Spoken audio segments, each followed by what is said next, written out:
요즘 같은 여름철에 유독 증가하는 것들이 많습니다. 잘 아시다시피 기온, 온도도 많이 오를 거고요. 또 휴가철이 되면서 여행객들도 또 급증하게 됩니다. 또한 열사병 같은 온열 질환자 수도 크게 증가한다고 합니다. 맞습니다. 특히나 올여름 같은 경우는 온열 질환 환자 수가 지난해 같은 기간에 비해서 2배 이상 늘었다고 합니다. 네. 자칫 심각한 응급 상황으로 이어지지 않기 위해서는 이 폭염 집중 시간대에 충분한 수분 섭취가 꼭 필요합니다. 네, 물이란 건 뭐 여름뿐만이 아니겠습니다. 1년 365일 우리 몸에 꼭 필요한 게 바로 물일 텐데요. 여러분들 제대로 알고 드신지 모르겠습니다. 오늘 TV 메디컬 약손에서 좋은 물의 기준을 제가 바로 세워볼까 합니다. 건강하고 안전한 물을 처방해 주실 오늘의 주치 모셨습니다. 네. 가정의학과 김대현 교수님 모셨습니다. 어서 오세요. 안녕하십니까? 네, 안녕하십니까?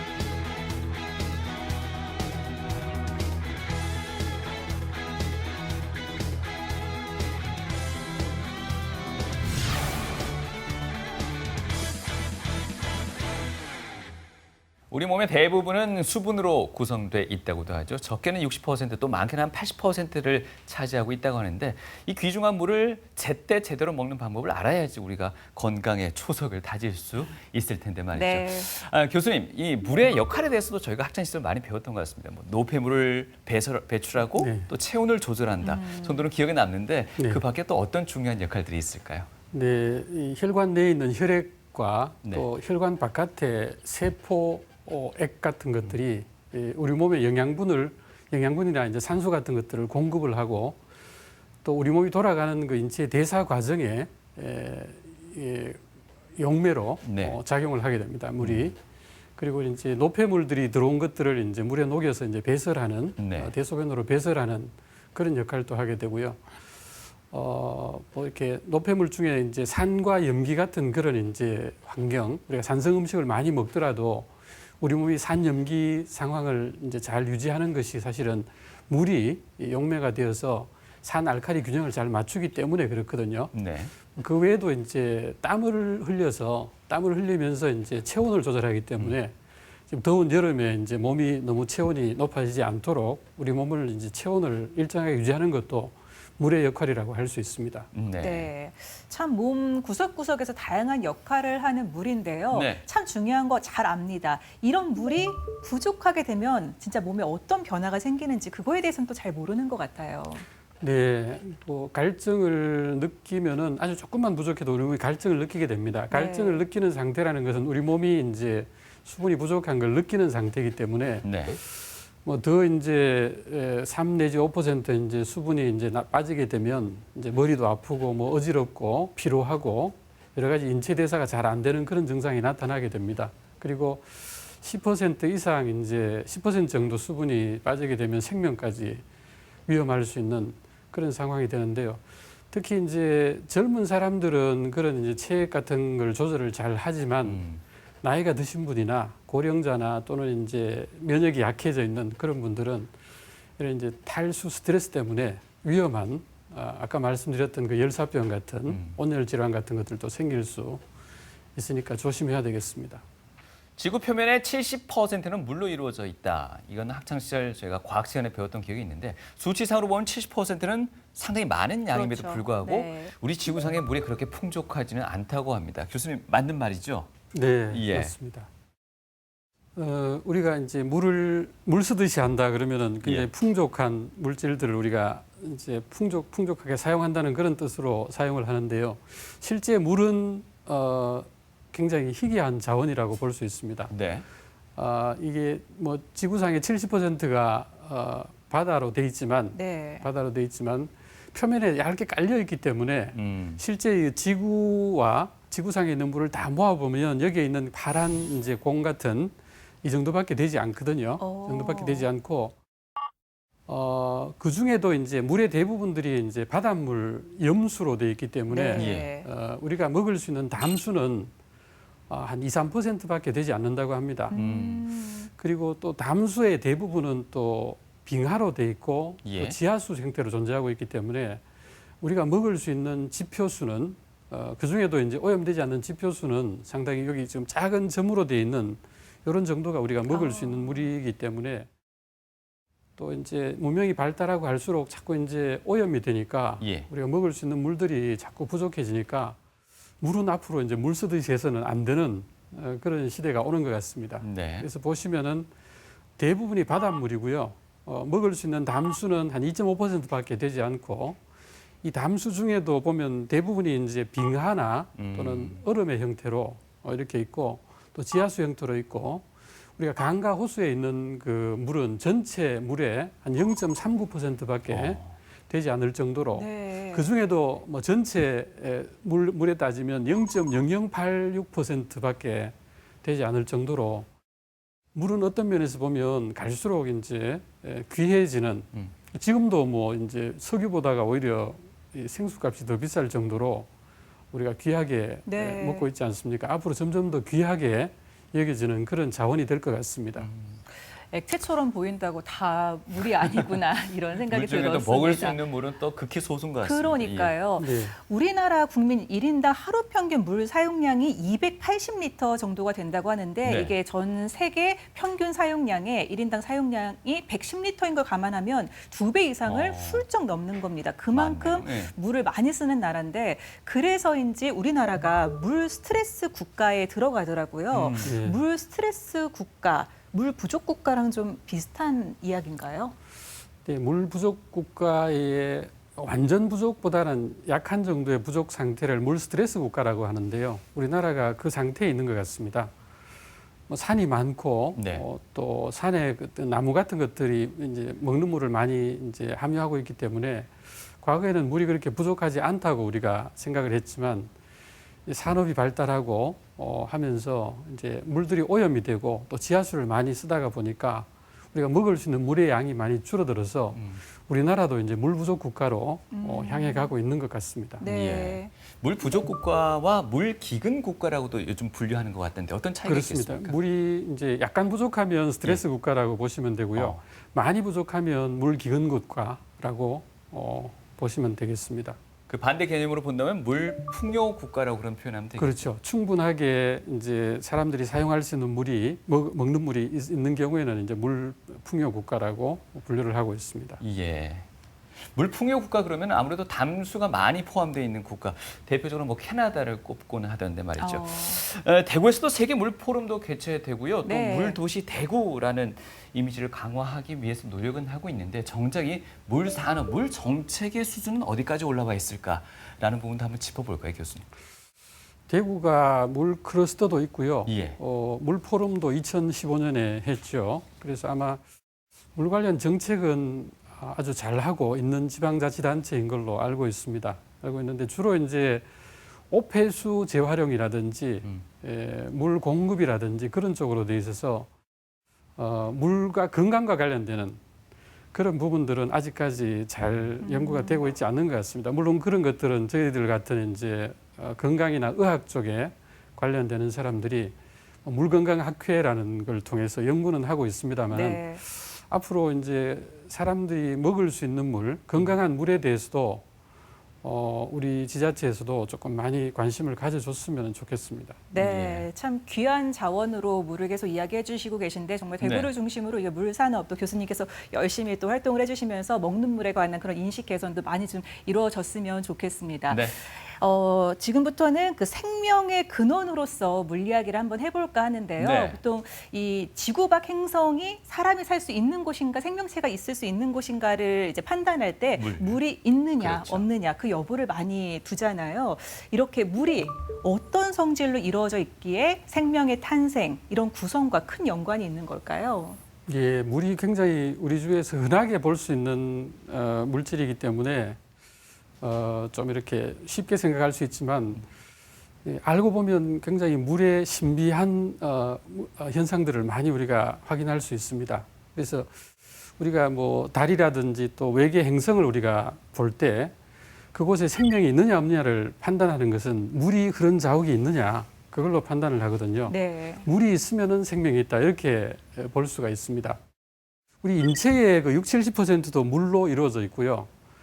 또 이 우리가 경험하는 그런 상온 상태에서 고체와 액체와 기체 상태를, 그러니까 얼음과 물과 수증기 상태를 한꺼번에 볼 수 있는 물질이 사실은 물밖에 없습니다.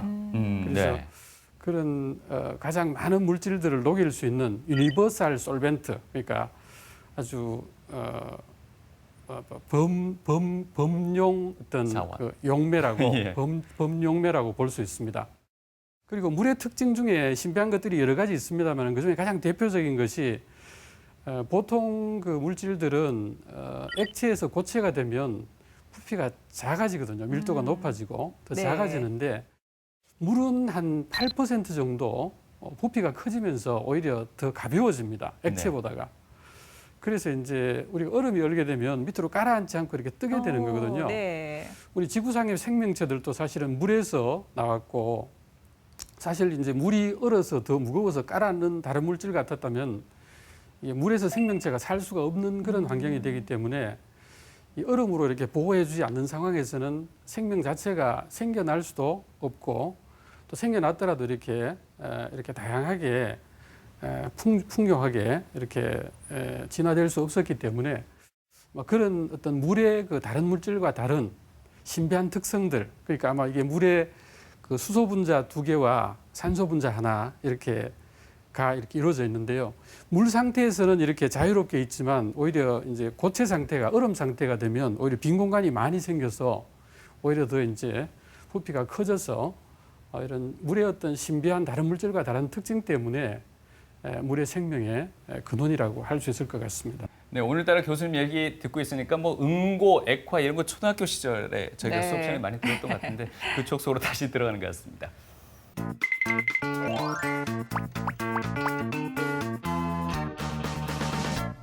인터넷이나 어떤 뭐 의학 프로그램 같은 걸 보면요, 아침에 일어나서 공복에 찬물 먹지 말고 예. 따뜻한 물을 마셔라 그런 말이 있거든요. 따뜻하게 먹는 게 좋습니까? 아니면은 뜨거운 물이 좋습니까? 아니면 미지근한 물이 좋습니까? 어느 물이 아침 공복에 가장 좋은 물입니까?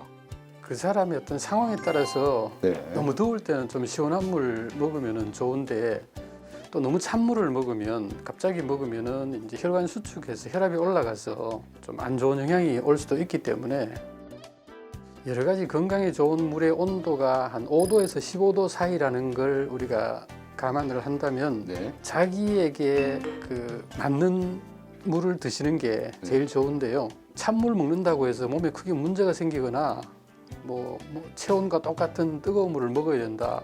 그것도 근거 없는 이야기입니다. 아침에 일어나서 사실 좀 찬물 먹으면 조금 전에 말씀하셨다시피 혈관이 수축되면 좀 부담스러워 하시는 분들 계시겠네요. 찬물을 드시면. 그렇죠. 이게 아침에 일어나서 바로 이제 찬물을 마시는 게 위를 자극해서 오히려 뭐 일상생활에 도움이 된다.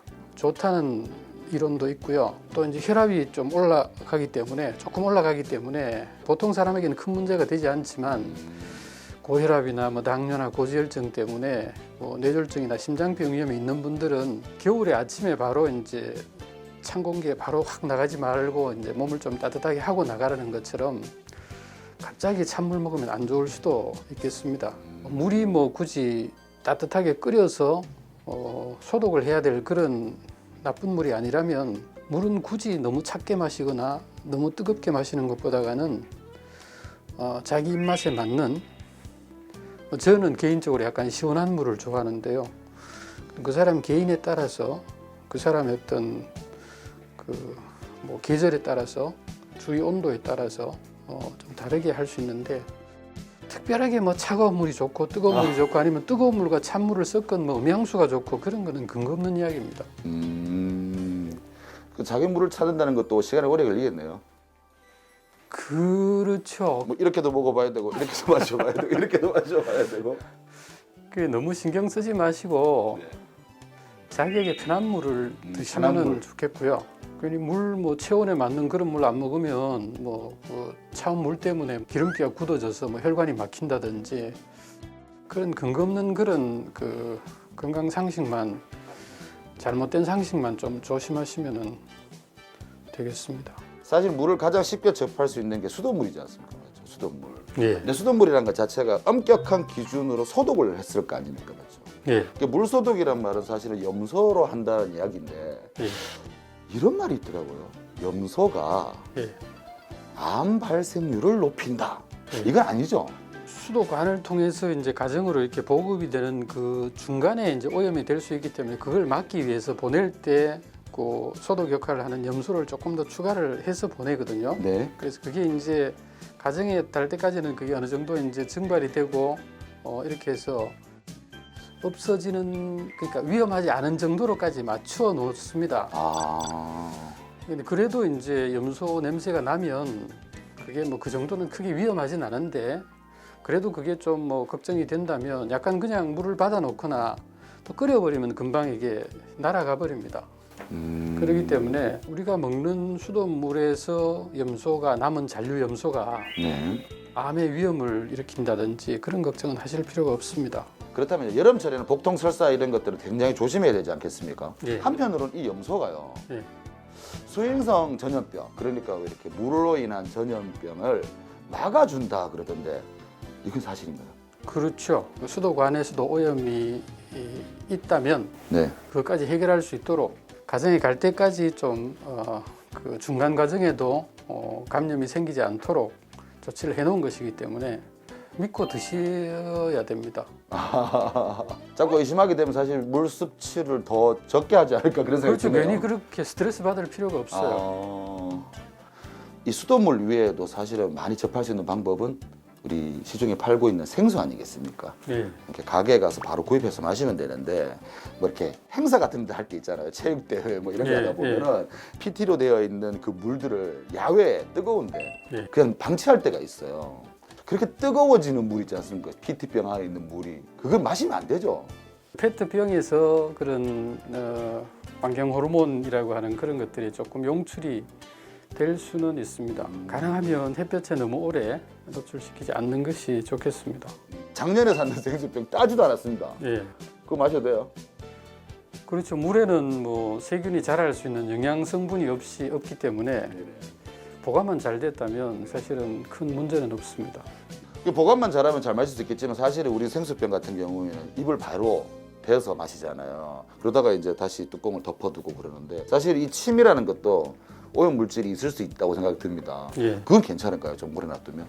순수한 물에 첨가물이 뭐 당분이나 또는 여러 가지 이 영양 성분을 첨가를 했다면 균이 자랄 수 있지만 그냥 자연 생수는 영양 성분이 없기 때문에 따뒀다가 다시 마시더라도 세균이 자라지 않기 때문에 안전하게 드셔도 됩니다. 네, 물에 대한 궁금증, 질문 있습니다 통해서 알아봤는데요. 네. 자, 이제 그럼 본격적으로 자, 오늘 주제 이보다 좋을 수 없는 마시는 물에 대해서 알아보도록 하겠습니다. 예. 먼저 어떤 물이 좋은 물이다 이렇게 정의를 내릴 수 있을까요? 2015년도 세계 물포럼 할 때 저희들이 물건강학회에서 한 세션으로 정의를 한번 한 적이 있습니다. 네. 그래서 뭐 좋은 물이라는 것의 정의는 뭐 다양하게 할 수 있겠지만 먼저 안전해야 됩니다. 네. 안전하고 건강에 좋은 물이 좋은 물이다. 우리가 이렇게 이야기를 드릴 수가 있는데 안전한 물은 이 물에 있는 그 나쁜 물질들, 그러니까 오염이나 감염이 되어 있지 않는 그런 물을 우리가 안전한 물이라고 할 수가 있습니다. 먼저 좋은 물이 되려면 안전해야 되겠죠. 우리 몸에 해를 주는 그런 물질들이 없어야 되는데 네. 어느 정도 안전한 물은 확보가 됐는데요. 이 건강한 물은 사람들이 신경을 잘 안 쓰죠. 사실은 건강한 물은 그 물 안에 우리 몸에 필요한 그 미세 영양소인 미네랄 같은 것들이 좀 적절하게 포함되어 있는 네. 그래서 건강에 도움이 되는 뭐 지역에 따라서 이제 농작물들의 맛이 다르지 않습니까? 뭐 마늘은 어느 지역이 맛이 네네. 좋고 네. 이런 것들이 다 그 토양이나 그 물에 있는 미네랄들 함량에 좌우되기 때문에 적절한 미네랄이 포함된 그런 물들이 건강한 물이라고 할 수가 있습니다. 미네랄의 종류가 많으면 많을수록 내지는 함량이 높으면 높을수록 좀 더 유익하지 않을까라는 생각도 잠시 해봤습니다만 낮은 것보다는 조금 높은 게 좋겠죠. 예. 몸에 해롭지 않다면. 그래서 우리나라는 그 미네랄 함량 기준이 좀 제한이 돼 있습니다만 유럽 같은 데 가면 꽁뜰에나 뭐 이런 그 물들을 보면 미네랄 함량이 엄청나게 8,000 이렇게 높은 물도 있거든요. 네. 그런 물들은 아주 조그마한 병이 뭐 8,000원, 10,000원씩 이렇게 오히려 치료용으로 약용으로 팔리는 그런 물들도 있습니다. 네. 그래서 무조건 미네랄이 높다고 좋다고 볼 수는 없지만 네. 지금 우리나라 물들은 생수들이 대부분 그 과거에 그 일제시대 때 만든 그 물의 어떤 미네랄 함량 그 제한에 묶여서요. 굉장히 낮은 물들만 우리 땅 이 지하수 좋은 물들을 미네랄이 높은 300, 400 되는 물 대구 지하수로도 많이 있는데요. 네. 그런 물들을 못 먹고 오히려 미네랄이 낮은 그런 물만 지금 우리가 먹고 있고 또 그러면서도 또 이제 비싼 물들을 또 수입해서 먹고 하는 그런 상황에 있는 것 같습니다. 네. 네. 수돗물에도 적당한 미네랄이 있다라고 말씀을 해주셨는데 실제로 가정에서도 이제 수돗물을 근데 그냥 먹기는 괜찮다라고 이야기를 하지만 또 서울 네. 같은 경우는 아예 브랜드로 그 수돗물을 맞습니다. 먹게끔도 하지만 그래도 조금은 찝찝한 마음에 네. 항상 끓여서 보통 많이들 드세요. 근데 네. 이게 또 끓다 보면은 미네랄이 파괴가 되는 건 아닐까 이런 우려도 좀 들기도 하고요. 미네랄은 이게 무기물질이기 때문에요. 끓인다고 해서 뭐 날아가거나 그러지는 않습니다. 이제 수분이 날아가고 농축이 될 수는 있죠. 농축이 될 수 있는데 미네랄은 변화가 없고요. 대신에 그 수돗물은 이제 문제가 이 수도관을 통해서 이제 보급을 해야 되기 때문에 그 과정에서 오염을 막기 위해서 염소 소독을 합니다. 그래서 그 염소가 좀 남아서 그게 이제 맛도 안 좋고 냄새도 나고 그럴 수가 있고요. 네. 예. 저희가 물에 들어있는 그 미네랄 함량 가지고 이렇게 민감하게 얘기를 해야 되나? 차라리 다른 음식으로 그 미네랄 보충하면 되는 건 아닌가요? 예, 그래서 이제 미네랄 이야기를 예. 뭐 좋은 게 반드시 좋다 그렇게 이야기를 할 수는 없는데요. 예. 우리가 다른 음식을 통해서 미네랄을 섭취를 할 수 있지 않느냐 그렇게 이야기를 하는데 그것보다는 이게 우리가 음식으로 먹는 그 미네랄보다는 물로 마시면은 미네랄 섭취가 가장 잘 됩니다. 흡수가 잘 되는 그런 면이 있고요. 또 기본적으로 음식은 변동이 많기 때문에요. 우리가 먹는 물을 통해서 적절한 미네랄을 섭취한다면 그게 이제 미네랄 건강에 아마 기초가 되지 않을까 이렇게 생각을 해볼 수가 있습니다. 네. 네.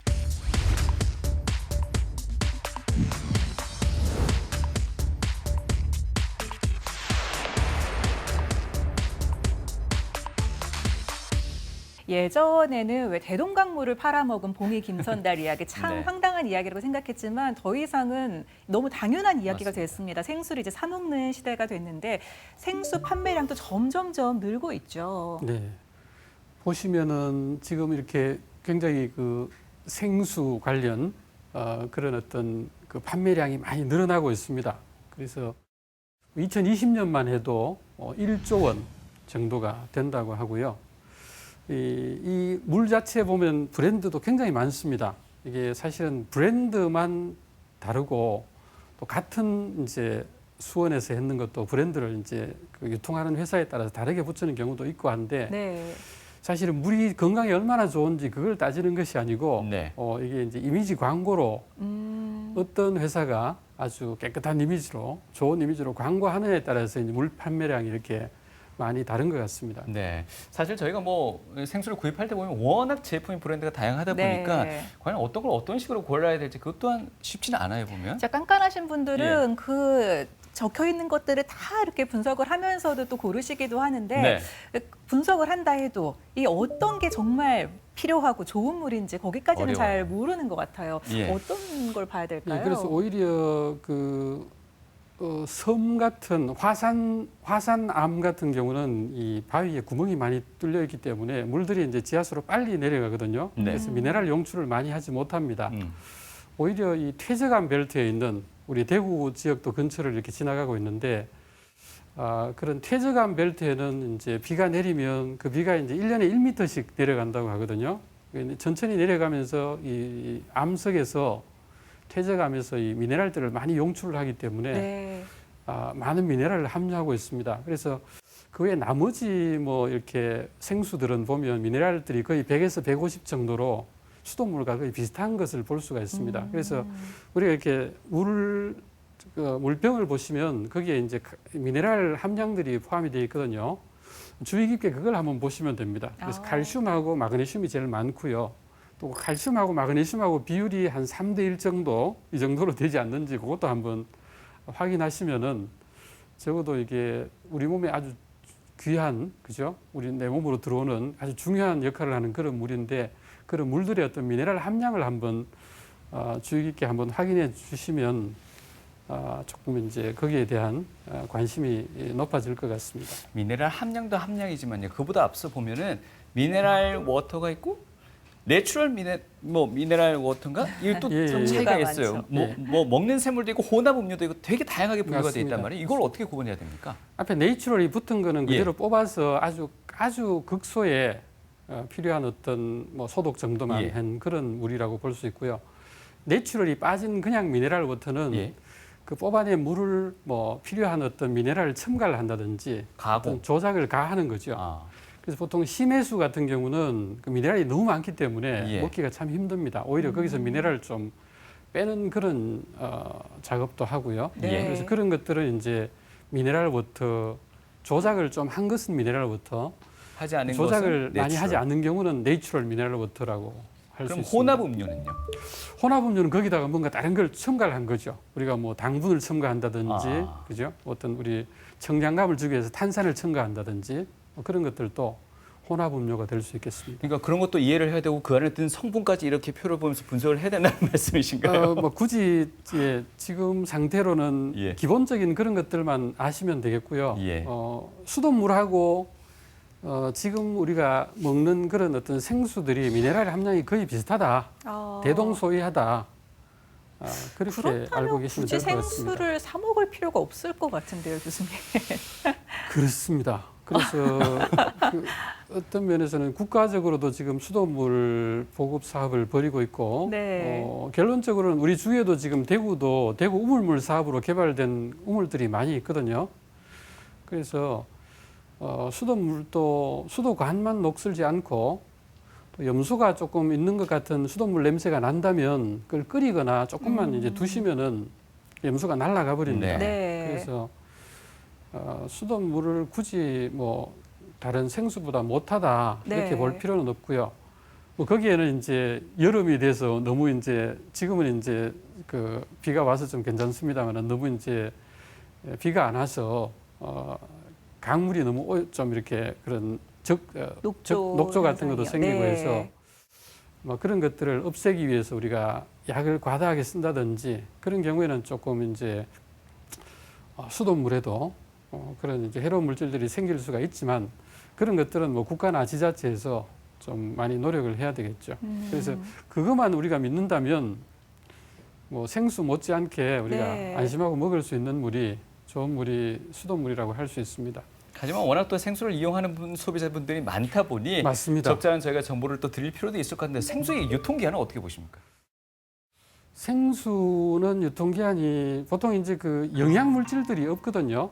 그래서 미네랄 같은 것들은 무기물이기 때문에 거기에 만약에 뭐 미생물이나 그런 것들이 살 수 있는 그죠? 식중독 같은 것들이 생길 수 있는 그 세균이 살려면 거기에 영양 물질이 있어야 됩니다. 뭐 당분이나 이런 탄수화물 같은 것들이 있어야 되는데 실제 그 생수에는 그런 물질들이 없죠. 그런데 또 이걸 뭐 정확하게 실험을 다 해보지는 못했습니다만은 또 이 페트병 같은 경우는 너무 이제 직사광선에 햇볕에 오래 노출해두면 거기에 있는 또 그 석유화학 물질들 그런 것들이 좀 녹아서 환경오염 물질들이 좀 녹아 나온다 그런 이야기도 있기 때문에 가능하면 차갑게 보관을 하시고 뭐 오염이 물론 될 수는 없지만 되진 않지만 가능하면 빨리 병을 따고 나면 빨리 드시는 게 좋을 것 같습니다. 35도를 웃도는 찜통 날씨. 온몸에 흐르는 이 땀줄기의 주인공은 약손 질문러 김혁 리포터다. 하루에 2리터 물 정도는 마시지 않을까요? 계절도 여름이고 게다가 요즘에 제가 좀 살도 좀 쪄서 물 같은 거 많이 찾게 되는데 아마 마실 겁니다. 2리터 정도는. 땀 많은 김혁의 하루 물 섭취량은 어느 정도일까? 눈꺼풀에 달린 졸음이 채 가시기도 전 무거운 몸을 이끌고 어디론가 향하는데 아침에 빈속을 과일 음료로 채우는 김희영. 물 2리터는 거뜬히 마신다는 그의 말을 조금 더 지켜보기로 했다.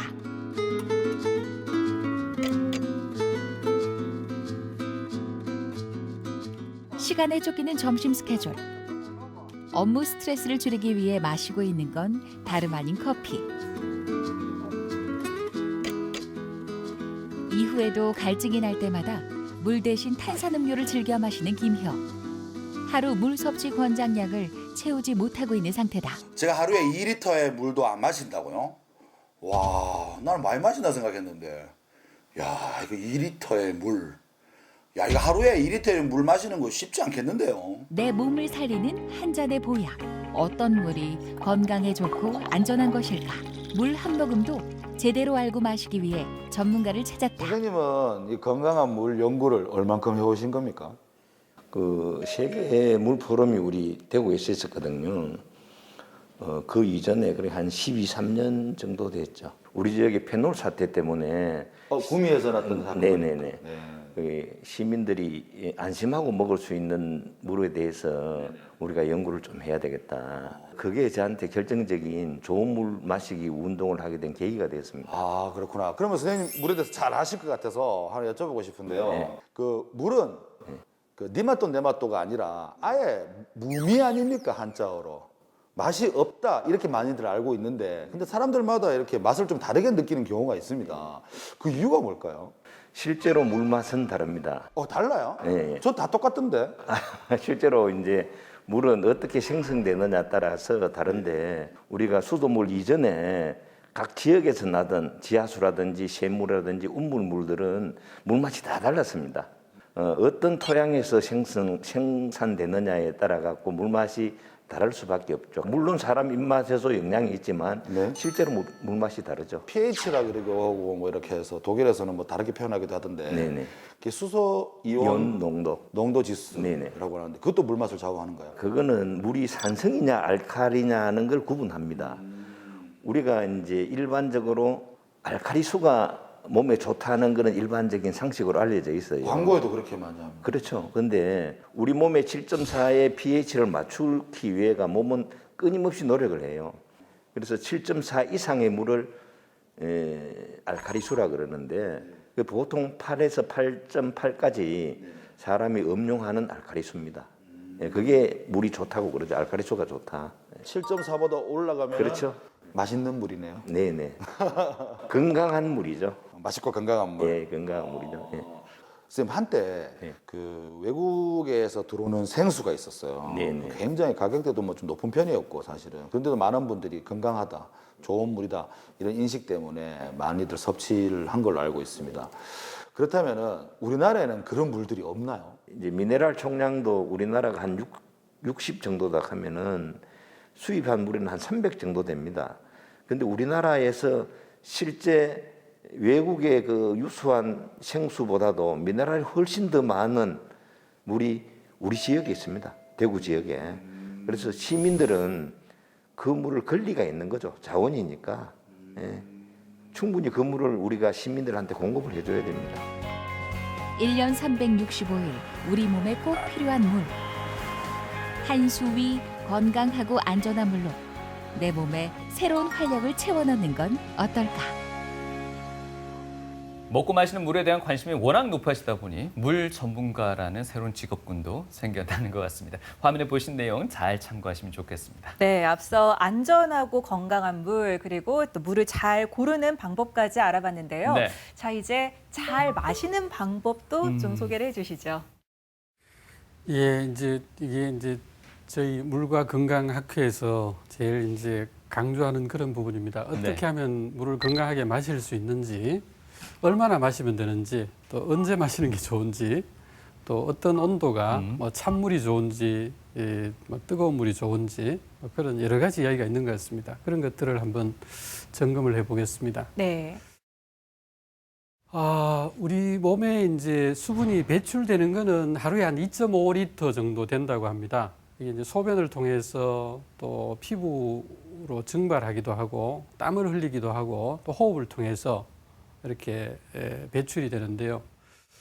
그 물들을 이제 한 반 정도는 우리가 물을 마셔서 해결을 하고 섭취를 하게 되고 또 이제 음식을 통해서 음식에도 수분이 있으니까요. 그리고 이제 몸의 대사 과정에서도 물이 조금 생성되는 것이 있습니다. 이렇게 되는데 문제는 이것들이 이제 계절에 따라서 굉장히 다릅니다.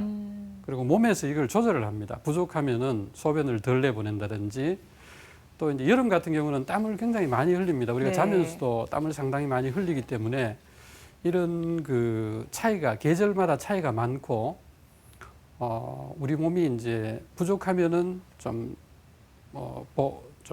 이제 소실을 좀 막도록 하고 있고 또 너무 많이 먹으면은 수분을 많이 섭취를 하면은 소변을 많이 배설하도록 그렇게 되어 있습니다.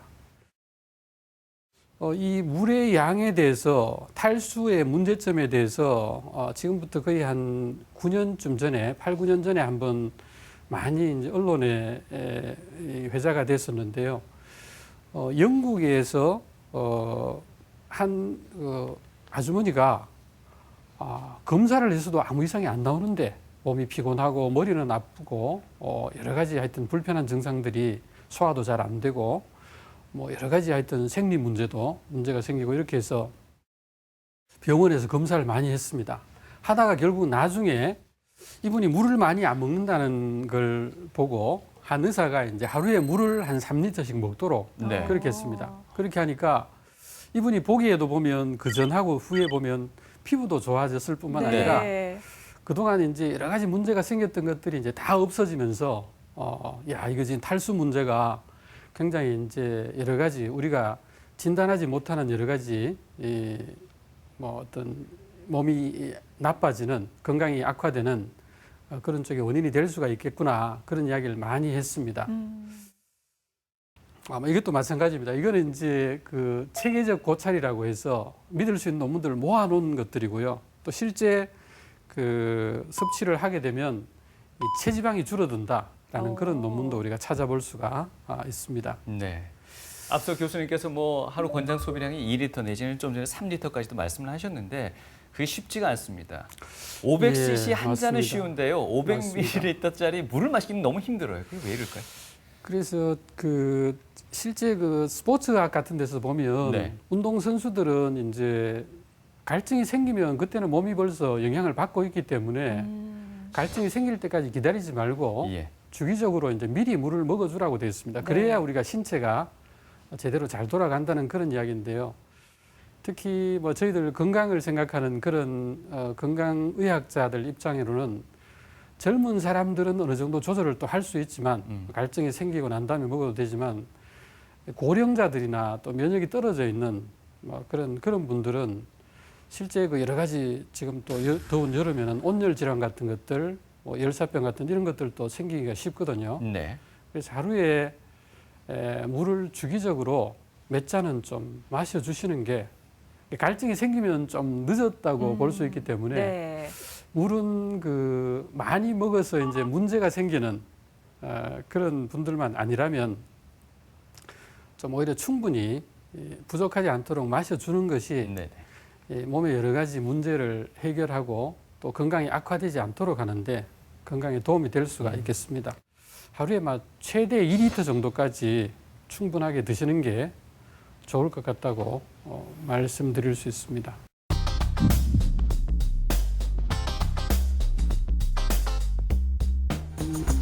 보통 일어나자마자 마시는 물 한 잔은 뭐 보약과 진배 네. 없다 이런 이야기도 많이 하잖아요. 맞습니다. 공복에 마시는 물 그만큼 효과가 좋은가요? 예, 그 빈속에 아침에 이제 일어나서 이제 위장을 좀 자극을 하는 막 그런 용도로 이제 아침에 일어나서 바로 물을 드시는 분들이 꽤 있더라고요. 그래서 이제 물을 언제 드시는 게 좋은가를 한번 보시면은요. 네. 뭐 식전에 먹는 방법이 있고 식후에 먹는 방법이 있고 또 아침, 점심, 저녁 그 식간에 또 자기 전에 여러 가지 이제 방법이 있을 수가 있는데요. 여기서 이제 우리가 연구 논문으로 실제 객관적으로 찾아볼 수 있는 자료들은 제가 보니까 식후에 이제 너무 많이 드시면 오히려 이제 위장으로 이제 물이 많이 들어가면 위장으로 혈액이 몰리기 때문에 네. 식후에 이제 오히려 또 이제 위장이 부풀면서 피가 많이 몰려서 오히려 저혈압이 될 수가 있습니다. 그리고 이제 식후에 갑자기 물을 너무 많이 마시게 되면 소화액이 이제 너무 묽어져서 소화가 좀 잘 안 될 수도 있고요. 그래서 아마 식전에 먹는 걸 이제 물을 먹으면 식후에 이제 식후 저혈압이 생기는 것은 막을 수 있다라는 그런 논문들을 찾아볼 수가 있었기 때문에요.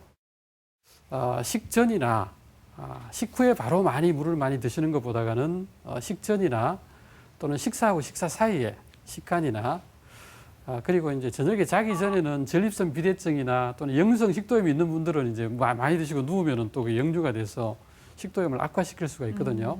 그래서 전립선 비대증이나 역류성 식도염이 없는 분들은 자기 전에 드시는 것도 좋은 방법이겠습니다. 네. 저희 가족 중에 초등학교 6학년, 초등학교 4학년 두 남자아이가 있는데요. 예. 첫째는 식후에 물을 마시라고 하면 컵 한 컵을 그냥 벌컥벌컥 마십니다. 예. 둘째는 우리 흔히 하는 말로 새 모이만큼 물을 들이킵니다. 이 둘 다 좀 뭔가 문제점은 없을까요?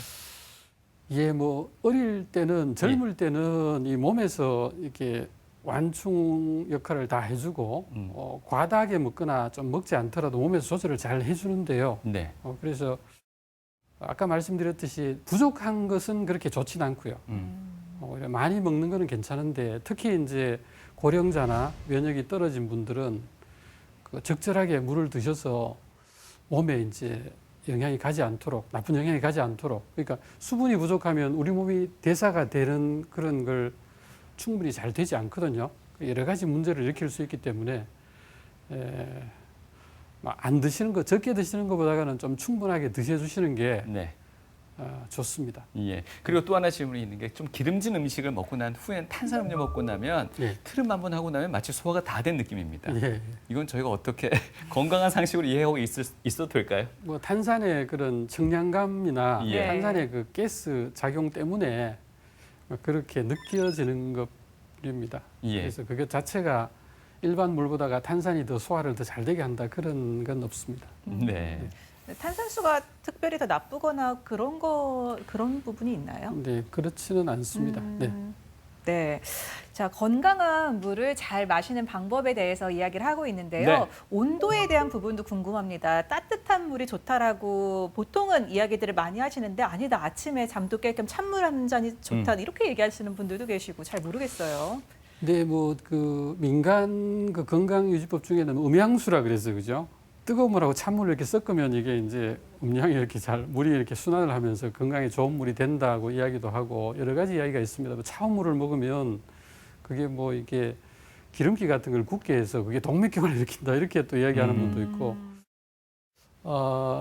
결론적으로 보면 이렇게 이 차운 물을 많이 좋아하는 나라는 사실은 많지는 않습니다. 그게 이제 오염 물질들을 제거하기 위해서 물들이 다 좋지 않기 때문에 끓여 먹다 보니까 사람들이 뜨거운 물을 먹는 나라가 더 많고요.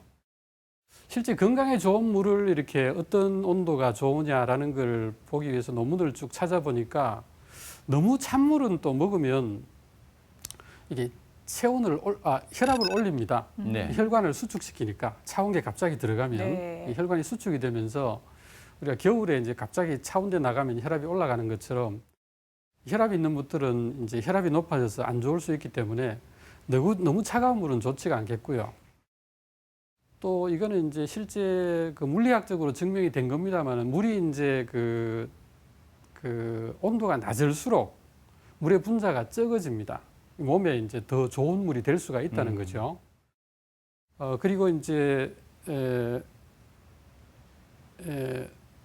그 여러 가지 이제 물을 이제 먹는 맛, 나중에 물 소믈리에 분들이 좀 이야기를 해 주시겠습니다만은 이게 우리가 먹기에 이제 맛있다고 느끼는 물이 한 10도 정도, 7도에서 10도 정도라고 이야기를 합니다.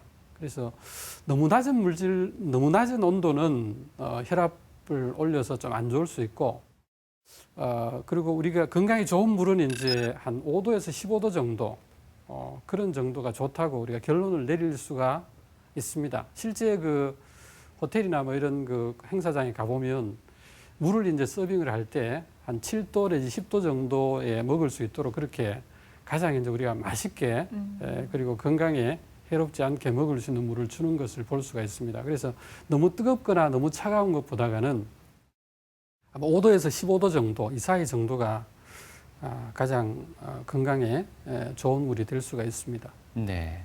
건강한 물에 있어서 마지막 기준이 될 수 있는 어떤 물, 이 부분 이제 마지막으로 좀 짚어주실까요? 네. 가장 중요한 게 이제 어떤 물을 우리가 먹어야 되느냐, 현실적으로 전체적으로 종합을 한번 해봐야 될 것 같습니다. 그래서 좋은 물이란 것은 이제 안전한 오염 물질들이 포함되지 않으면서도 적절한 미네랄을 포함하고 있는 그런 물이 우리가 좋은 물이라고 할 수 있죠. 안전하고 건강한 물, 네. 이게 좋은 물이지 않습니까? 그래서 이런 물들을 우리가 먹을 수 있어야 되는데 거기에 미네랄 함량 같은 그런 것들을 따져본다면 사실은 생수, 우리가 사 먹는 생수 못지않게 수돗물도 그 정도 미네랄 함유를 하고 있습니다. 그래서 차라리 우리가 좋은 물은 수돗물 같은 그런 게 될 수가 있고, 특히 제가 소개시켜 드리고 싶은 것은 이제 동네 우물이 있습니다. 네. 대구 지역에 그 동네 우물물 개발 사업으로 수십 년 전에 개발된 물이 있거든요. 그러니까 지역별로 보면 그 동네 우물물들이 있습니다. 여기에 있는 물들이 오히려 우리가 사 먹는 생수보다가 미네랄 함량이 더 높거든요. 그 건강에 더 좋은 물이라고 볼 수가 있습니다. 그리고 우리가 안전성도 매번 이제 주기적으로 이 오염 물질들을 점검을 해서 안전하다고 이게 확인을 해주기 때문에 이 주위에 우물물들을 찾아서 드시거나 정수기로 걸르는 그런 것만 하지 마시고 일반 그 수돗물이나 또는 제가 권하기로는 우리 동네 우물물, 네. 대구 곳곳에 지역마다 있습니다. 그래 가까운 곳에 그 동네 우물물을 좀 확인하셔서 그 물들 기어다 드시면은 오히려 사 먹는 물보다가 오히려 더 낫다고 할 수가 있습니다. 네. 아침에 일어나자마자 마셔가지고 식간마다 계속 마시고 저녁에 또 한 마시고, 그래서 다른 사람보다는 한 좀 많이 마십니다. 3리터 이상 마시는 것 같습니다. 저는 물을 거의 먹지 않는 편이라 가지고 하루에 500ml 정도 먹는 편입니다. 근데 물을 많이 마시는 편은 아니고요. 밥 먹을 때 보통 섭취를 하는 편입니다. 생각날 때마다 수시로 마시는 것 같은데 생각해보니까 한 1.5리터씩 마시는 것 같아요. 얼마나 마시는지는 잘 모르겠지만 머그컵으로 한 5잔 정도 마시는 것 같아요. 오염되지 않고 더럽지만 않으면 깨끗한 물 아닌가요? 수돗물보다는 아무래도 사서 먹는 생수 같은 게 좀 더 안전한 물이 아닐까 생각이 듭니다. 아무래도 정수기에서 한번 정수돼서 나오는 물이 제일 깨끗하고 좋은 물이라고 생각합니다. 생수를 자주 사서 마시는데 비싼 물이 그래도 좋은 것 같아요. 물에서 비린내 같은 거 안 나고 청량한 느낌이 들면 좋은 물 아닐까요? 선생님, 물맛은 미네랄이 좌우한다고 하던데 맞는 말인가요? 그 물에 있는 칼슘, 마그네슘, 나트륨 등 여러 가지 성분들이 있거든요. 미네랄 함량이라든지 미네랄의 비율들이 네. 물 맛을 좌우하게 됩니다. 우리나라 사람들이 보면 정수기를 많이 써서 미네랄을 많이 걸러낸 그 증류수 같은 물에 입이 익숙해져 있기 때문에 약간 미네랄이 들어가면은 약간 이렇게 이질감이라고 하나요? 약간 무거운 물 같은 느낌이 듭니다. 약간 찝찝한 그런 느낌이 드는데 정상적인 그 생수 같으면 네. 미네랄이 좀 많아서 약간 이 맛이 느껴지는 게 오히려 좋은 물일 수 있기 때문에 이게 나쁜 냄새 나는 거는 그거는 오염됐거나 하는 거기 때문에 좋지 않겠지만 미네랄이 조금 높아서 약간 이렇게 무겁게 느껴지는 것은 괜찮은 좋은 물이라고 할 수 있겠습니다. 요즘 건강한 물에 대한 관심도가 굉장히 높아서요. 시청자 여러분이 보내준 사연을 쌤에게 한번 여쭤보도록 하겠습니다. 어느 아드님의 사연인데요. 어머님이 그 고로쇠 물 가는 게 있지 않습니까? 네. 고로쇠 물을 정기적 택배를 받아서 계속 마시고 있대요. 그 이유가 좀 달달하고 맛이 좋으니까 본인 입맛에 맞다 보니까 배달해서 계속 정기적으로 드시는 모양인데 이 달달한 물, 이 고로쇠 물이 네. 그 당뇨에 좀 영향을 주지 않을까 그런 걱정을 하고 있더라고요. 어떨까요? 잎에서 이제 광합성으로 탄수화물 같은 걸 합성을 하니까요. 합성해서 그 수액에 섞여 있을 테니까 아마 그 물에는 당 성분이 섞여 있기 때문에 당뇨 영향은 줄 수 있습니다. 적당량을 마시는 건 괜찮겠지만 그걸 계속해서 그 물이 좋다고 계속 마시는 건 좀 무리하겠군요. 네, 뭐든지 너무 많이 드시면 또 한 명의 사연이 있는데요. 20대 청년인데 요즘 들어서 이제 운동을 굉장히 열심히 하고 있다고 합니다. 헬스장 가서 개인 트레이닝을 받고 있대요. 체중 감량도 하고 근육도 키우기 위해서. 그런데 이 코치가요, 개인 트레이닝 해주는 이 트레이너가 운동 중간에 자꾸 물을 못 마시게 한대요. 갈증은 계속 나는데 이거 어떻게 해야 되나요? 아마 그 물에는 그 미네랄이 충분하지 않기 때문에 땀을 많이 흘리고 그냥 그 물만 계속 마시게 되면 전해질 불균형으로 온열 질환 중에서 열경련이라는 병이 있습니다. 전해질이 부족해서 이제 경련이 생기는, 아마 그걸 걱정해서 그런 모양인데, 땀을 많이 흘리지 않는 한에는 적절한 그냥 수분 섭취만 하면 일단 그 수분 부족 때문에 생기는 뭐 열허탈이라든지 네. 그런 문제는 막을 수 있기 때문에 네. 물은 충분히 드시는 게 좋겠고, 아주 더운 여름날 땀을 많이 흘렸을 때는 전해질이 포함된 이온 음료라는 거 있죠. 네네네. 스포츠 음료 같은 거, 그런 걸로 보충하시는 게 더 좋겠습니다. 제주의 한 여성분의 사연인데요. 예. 이게 생수 혹은 수돗물 예. 이런 걸 그냥 먹으면 물 비린내가 난대요. 예민하거나 민감하지 않을까 그런 생각입니다. 그러다 보니까 이 친구가 결명자 차도 끓여 먹고요, 예. 보리차도 끓여 먹고요, 혹은 또 야외 활동할 때거나 아니면 밖에 직장 갈 때는 허브차라 해서 티백에 이렇게 넣어서 물 맛을 좀 조절하더라고요. 이렇게 먹어도 수분 섭취에는 도움이 됩니까? 그렇죠. 그런 이제 녹차 같은 거를 뭐 차 같은 걸 같이 끓여서 드시면은 물에 뭐 염소 같은 거, 그런 냄새가, 나쁜 냄새 나는 것도 날려버릴 수 있고 네. 그렇게 하기 때문에 좋기는 한데요. 문제는 이제 커피나 또 녹차만 해도 거의 카페인이 포함되어 있어 이뇨작용이 있거든요. 아, 그렇죠. 500cc를 마신다고 하더라도 물 그대로 500cc 섭취한 효과가 나지 않습니다. 그러니까 한 뭐 3분의 1 정도는 사실은 소변으로 배출이 돼버리기 때문에 네. 이뇨 효과가 있기 때문에 충분한, 물만큼 충분한 섭취는 안 될 수가 있습니다. 부족할 수 있습니다. TV 메디컬 약손, 오늘 이 시간 건강하고 안전한 물을 슬기롭게 마실 수 있는 방법에 대해서 알아봤습니다. 교수님, 오늘 끝으로 마지막으로 또 당부하실 말씀이 있다면 어떤 말씀 주시겠습니까? 예, 안전한 물은 국가나 지자체에서 좀 만들어 주셔야 될 것 같고요. 우리 개개인은 어떤 물이 건강한 물인지, 그리고 우리 몸이 장기적으로 탈수 상태에 있으면서도 그걸 잘 못 느낄 수 있기 때문에요. 특히 고령자와 면역이 떨어져 있는 분들은 탈수가 되지 않도록 적절하게 물을 부족한 것보다는 조금 충분히 드셔주시는 게 좋습니다. 물에 대해서 어떤 물이 건강한 물인지를 조금 한번 오늘 점검을 하시고 앞으로 이제 불필요한 비용 소모 없이 건강한 물을 마실 수 있도록 노력하시기 바랍니다. 네. 네. 오는 토요일이 24절기 중 가장 덥다고 하는 대서입니다. 네. 대서에는 염소 뿔도 녹는다, 이런 말까지 있는데요. 농가에서는 긴 장마 뒤에 오는 가뭄을 대비해야 돼서 이 추수 때만큼이나 바쁜 시기라고 하더라고요. 네, 걱정입니다. 가뭄 들면 땅도 메마를 테고 수분이나 영양분 공급이 제대로 되지 않아서 농작물도 건강하게 자랄 수가 없을 텐데요.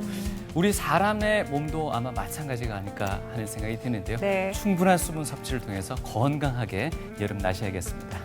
이보다 더 좋을 수 없는 유익한 정보 알려주신 분입니다. 네. 가정의학과 김대현 교수님과 함께했습니다. 감사합니다. 고맙습니다. 네, 수고하셨습니다.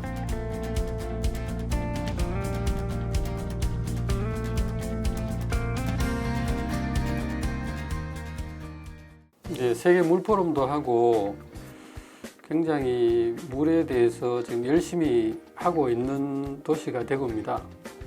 근데 폐수 처리나 또 물의 어떤 뭐 지속 가능성, 그런 것 쪽만 신경을 쓰지, 사실 사람 건강에 굉장히 중요한데 이 물 건강에 대해서는 그렇게 신경을 쓰지 않는 것 같아서 우리가 어떻게 하면 좀 더 건강한 물을 마실 수 있는지, 그런 쪽으로도 물 건강에도 좀 신경을 쓰면은 그게 아마 산업화도 할 수 있는, 경제적인 파급력도 만들 수 있는 그런 주제라고 생각을 합니다.